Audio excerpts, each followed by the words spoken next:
Product creation. Questions to ask yourself when using PLR excerpts. We've been talking about pulling excerpts out of PLR content to create a new and unique piece of content, such as a checklist or report. Today, we are going to look at this concept in a little more detail. But before you start pulling excerpts out, ask yourself these questions. Is the excerpt redundant? Sometimes people think bigger is better, so they compile every related PLR excerpt and piece of content they can find.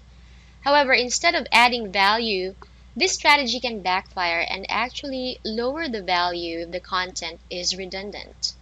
Now, let's suppose you are compiling a big list of copywriting tips. You'll want to look carefully to be sure your tips aren't saying the same thing but in different words. For example, the following tips basically say the same thing or at least overlap. Create curiosity-arousing headlines. Build curiosity with headlines to draw people into the content.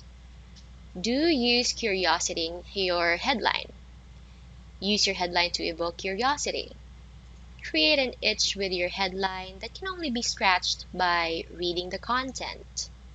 Grab attention by making people wonder how and why your product works so well. Now, what you do in this case is use the most well-written excerpt as the basis for the tip. Then comb through the redundant tips to see if there is anything you can pull from them, such as a unique example, to add to the content. Now, another question, is the excerpt high quality? Now, here again, we need to consider quality over quantity.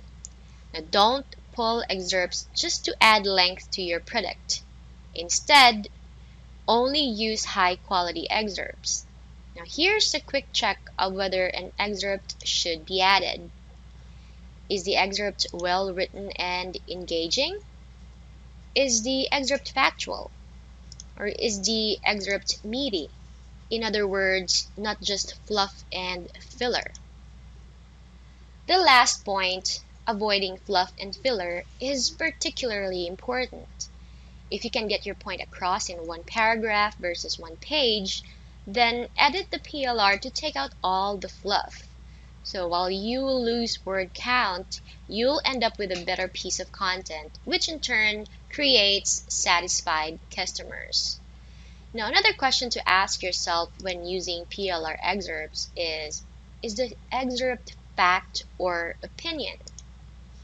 Every once in a while, you'll run into PLR content or even just an excerpt that presents an opinion as a fact. You have these options.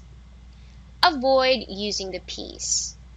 Rewrite the piece so it's clear the passage is an opinion.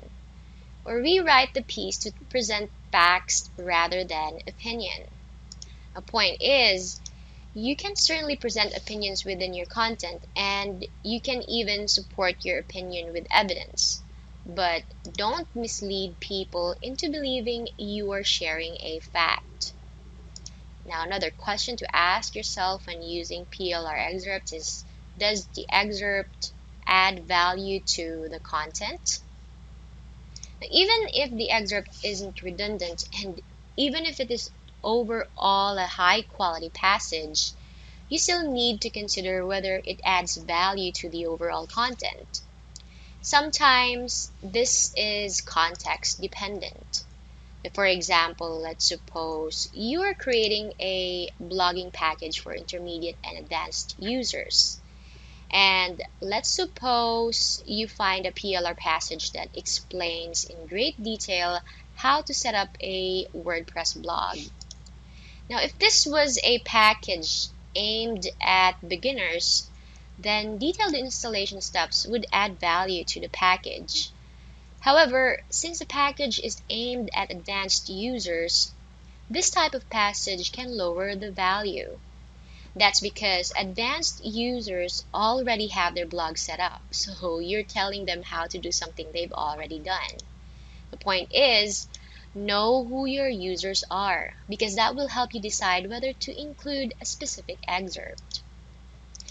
Action steps. Your task for today is to continue working on your PLR content in order to make it unique, add value, and do what's necessary to create your package.